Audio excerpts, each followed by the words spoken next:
Welcome my dear friends. Moving to the next lecture. आपल्याला पाहिजे की आता डार्विनची थिअरी आपल्याला काय म्हणते.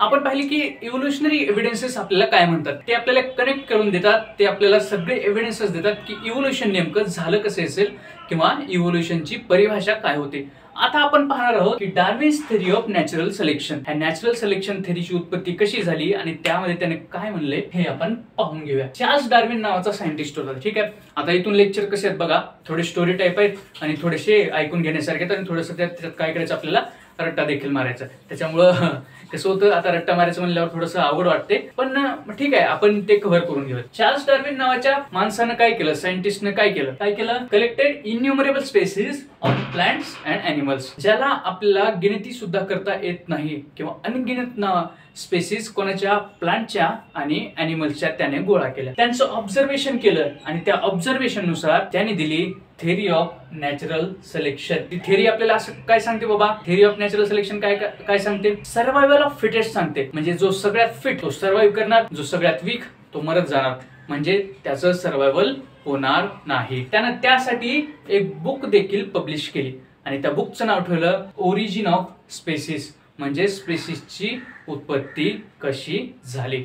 ठीक आहे. डार्विनने त्याच्या पुस्तकामध्ये किंवा बुकमध्ये ओरिजिन ऑफ स्पेसिस बुकमध्ये काय एक्सप्लेन केलं बघा. पहिला पॉइंट होता all organism reproduce prolifically. All organism reproduce prolifically. Prolifically म्हणजे हाय अमाऊंट मध्ये ते रिप्रोड्यूस करतात. बघा मासे तुम्ही पाहिले असतील किंवा खेकडा पाहिला असेल किंवा विंचू पाहिला असेल, त्याची उदाहरणं बघा. ते एवढ्या अमाऊंट मध्ये आपली प्रजनन करतात किंवा एवढ्या अमाऊंट मध्ये आपल्याला संतती उत्पत्ती करतात की आपल्याला ते दिसतही नाही. ठीक आहे. त्याच्या बुक मध्ये काय होता पहिला पॉइंट, ऑल ऑर्गॅनिझम रिप्रोड्यूस प्रोलिफिकली, म्हणजे एवढ्या जास्त अमाऊंट मध्ये ते आपल्या मुलांची संतती उत्पत्ती करतात की आपल्याला ते सांगता येत नाही.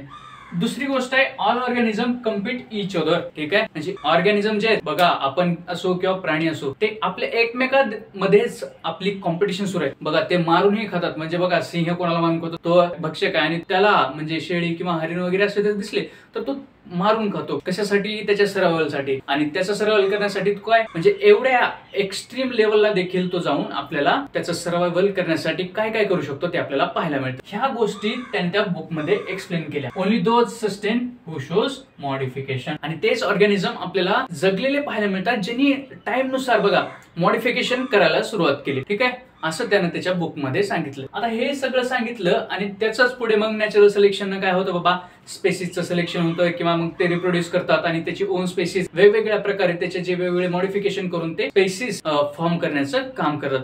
असं त्याने त्या बुकमध्ये सगळं सांगितलं. अशी त्याने थेरी मांडू लागला. पण समोर बसणारे सायंटिस्ट बघा, तो थेरी मांडत असताना आता थेरी दिली म्हणजे ते थेरी असंच ऍक्सेप्ट होत नसते बाळांनो. ठीक आहे, लक्षात घ्या. ते थेरी आपल्याला खूप सायंटिस्टच्या समोर मांडावी लागते. सगळ्या सायंटिस्टना आपल्याला ती थेरी सांगावी लागते. आणि ती थेरी सांगत असताना आता बघा त्याने तर थेरी सांगितली, ठीक आहे, त्याची थेरी त्याने मांडली, पण आता सगळ्या सायंटिस्टला क्वेश्चन पडायला लागले.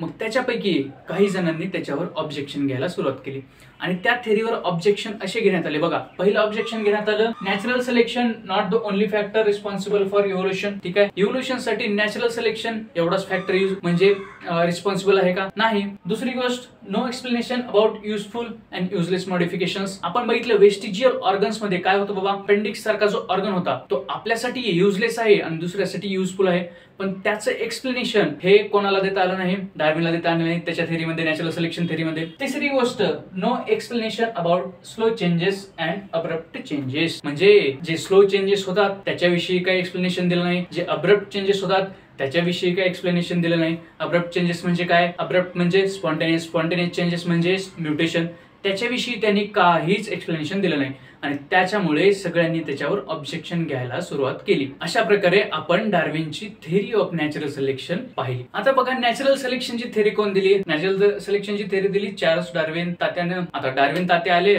आता काय लमार्क अण्णा आले. आता डार्विन तात्या आल्या म्हणल्यावर लमार्क तात्या म्हणले माझी बी थेरी द्यायलाच पाहिजे.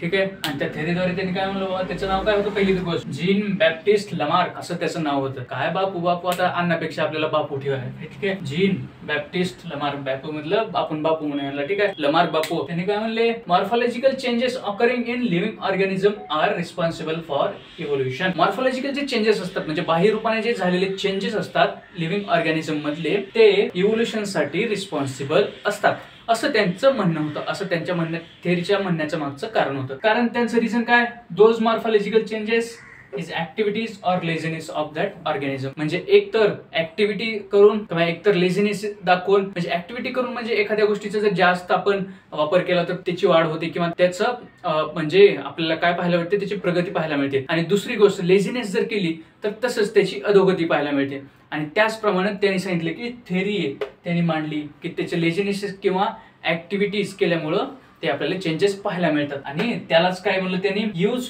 Or disuse of organs. म्हणजे त्या ऑर्गन्सचा यूज जास्त केल्यामुळे त्याची वाढ झाली आणि त्याचा यूज नाही केल्यामुळे त्या ऑर्गनची वाढ कमी झाली, असं त्याचं थोडक्यात म्हणणं होतं. कोण होते ते? लमार्क बापू. ठीक आहे, लक्षात ठेवा. त्याची थेरी प्रूव्ह करण्यासाठी लमार्कनं बाबा एक्झाम्पल घेतले. काय काय एक्झाम्पल घेतले? त्याने घेतलं neck of giraffe, shoulders of iron smith, wings of birds like ostrich and emu, legs of birds like swan and duck, snake lost legs due to. अशा प्रकारे त्याने एक्झाम्पल घेतलं. पहिल्या एक्झाम्पल मध्ये बघा, neck of giraffe too long. त्याचं म्हणणं असं होतं की जिराफची ही जी मान आहे ती खूप लांब आहे, कारण तो जेव्हा झाडाचा पाला खातो तेव्हा तो पाला खाण्यासाठी तो आपली मान वरी करतो पहा, खूप वरती जाते. आणि झाड उंच वरती असल्यामुळे तो आपल्या मानेला थोडासा त्रास देतो किंवा स्ट्रेच करतो आणि त्या स्ट्रेच मुळे त्याची मान उंच आहे, असं त्याचं म्हणणं आहे. ठीक आहे, लमार्क बापूचं. Shoulders of iron smith. बघा, जेव्हा लोहार जेव्हा काम करत असतो, जेव्हा तो घाव घालत असतो, त्याच्यामुळं त्याचे जे खांदे आहेत ते खूप स्ट्रॉंग आहेत, असं त्याचं म्हणणं होतं. Wings of birds like ostrich and emu. Ostrich and emu तुम्ही पाहिलं असेल बघा. ऑस्ट्रिच अँड इमू काय करतात, ते फक्त पळतात, ते उडतच नाही. ठीक आहे, आणि त्याच्यामुळे त्याची विंग्स आहेत वीक, असं त्याचं म्हणणं होतं. तिसरी गोष्ट बघा, legs of birds like swan and duck. Swan म्हणजे राजहंस आणि डक म्हणजे बगळा. बघा, त्यांचे लेग्स हे कशासाठी, स्विमिंग साठी वापर करण्यात येतात, कारण ते पाण्यामध्ये राहतात आणि त्यामुळे त्यांचे पाय हे स्विमिंगच्या किंवा स्विमिंग करण्यासाठी युजफुल झाले, असं त्याचं म्हणणं होतं. तिसरी गोष्ट आहे म्हणजे चौथी पाचवी गोष्ट अशी काय असणार. ठीक आहे, एक्झाम्पल आहे बघा, snake lost legs due to burrowing habit.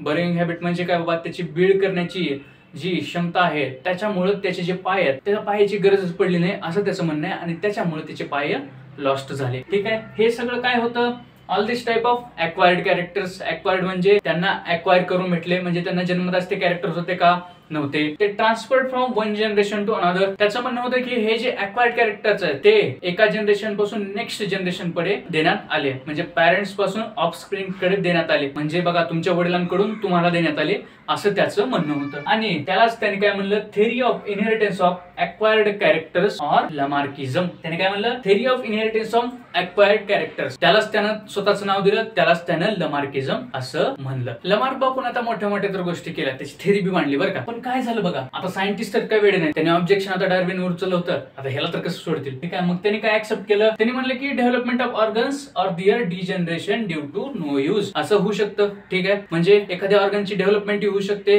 किंवा त्याचं डिजनरेशन होऊ शकतं.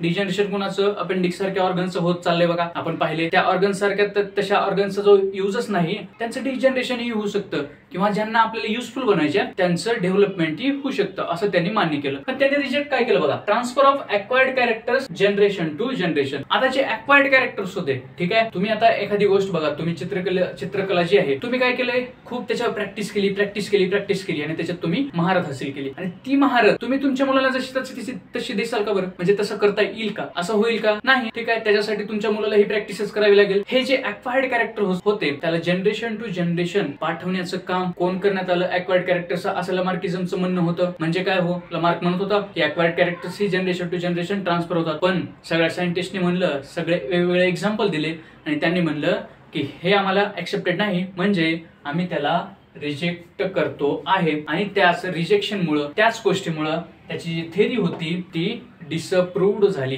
म्हणजे त्याला अप्रुव्हल देण्यात आलं नाही. अशा प्रकारे आपण वेगवेगळ्या थेरीज बघितल्यात. एक बघितली चार्ल्स डार्विनची नॅचरल सिलेक्शन थेरी, दुसरं बघितली यांची थेरी लमार्क बापूची कोणती, लमार्किझम थेरी. ठीक आहे, आता आपण ह्या थेऱ्या बघितल्या तर लाईक करा, शेअर करा, सबस्क्राईब करा, हसत राहा, खेळत राहा आणि अभ्यास करत राहा.